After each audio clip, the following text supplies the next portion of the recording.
ও মা বোন, আপনাকে বলতে চাই, আপনার স্বামীরা আপনাকে অনেক কিছু কথা বলে, আপনাকে সালাম দেয় না। আজ থেকে এখান থেকে আইন জারি হবে, যে আইনটা আল্লাহর নবী মুহাম্মদ রাসূলুল্লাহ সাল্লাল্লাহু আলাইহি সাল্লাম 1450 বছর পূর্বে যে আইন জারি করে গেলেন, যে সালাম ছাড়া কথা বললে তার কথার উত্তর দিতে হবে না। তো যেই স্বামীরা তার স্ত্রীদেরকে বিভিন্ন কাজের আদেশ করে কিন্তু সালাম দেয় না, ওই স্ত্রীরা যদি ওই কাজটা না করে দেয় তার কোনো পাপ হবে না। যেহেতু আল্লাহ নবী মুহাম্মদ রাসূলুল্লাহ সাল্লাল্লাহু আলাইহি সাল্লাম বলেছেন, স্ত্রী আর স্বামীকে বলছে, শোনো, যাচ্ছ শহরে, আমার জন্য এই আনো সেই আনো নিয়ে আসিও, তোমার আমার জন্য এই প্রয়োজন রয়েছে।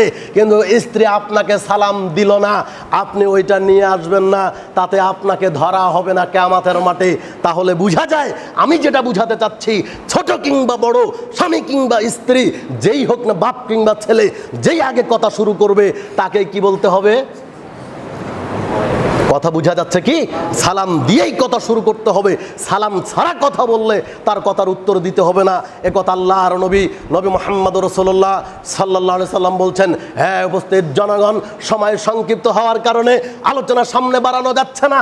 আমি বলতে চাচ্ছি, আল্লাহর নবী বললেন 3টা আমল করো, তাহলে 3 আমলের বিনিময়ে তোমরা নিরাপদে জান্নাতে যেতে পারবে।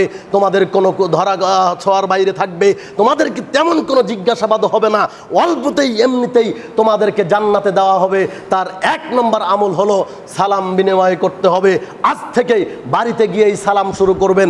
গেটে গিয়ে, বাড়ি আপনার, ছেলে মেয়ে আপনার, স্ত্রী পিতামাতা আপনার, কিন্তু বাড়িতে ঢুকে আপনি এমনিতেই ঢুকবেন এ কথা হবে না।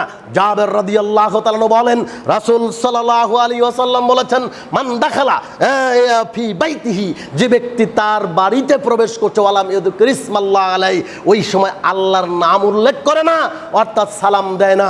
যদি সালাম ছাড়াই আপনি আপনার বাড়িতে ঢোকেন, তাহলে আপনার সঙ্গে সাথে সাথে শয়তান ওই বাড়িতে প্রবেশ করবে, ওই বাড়ির থেকে বরকত শূন্য হয়ে যাবে। কাজেই আপনাদেরকে বলতে চাই, আপনারা বাড়ি আপনার হলেও আপনাকে সালাম দিয়েই বাড়িতে প্রবেশ করতে হবে। সালামের অভ্যাস গড়ুন, 3টা আমল করুন, যেই 3 আমলের বিনিময়ে আল্লাহ সুবহানাহু ওয়া তাআলা আপনাকে আমাকে নিরাপদে জান্নাতে দিবে। আলোচনা এখানে রেখে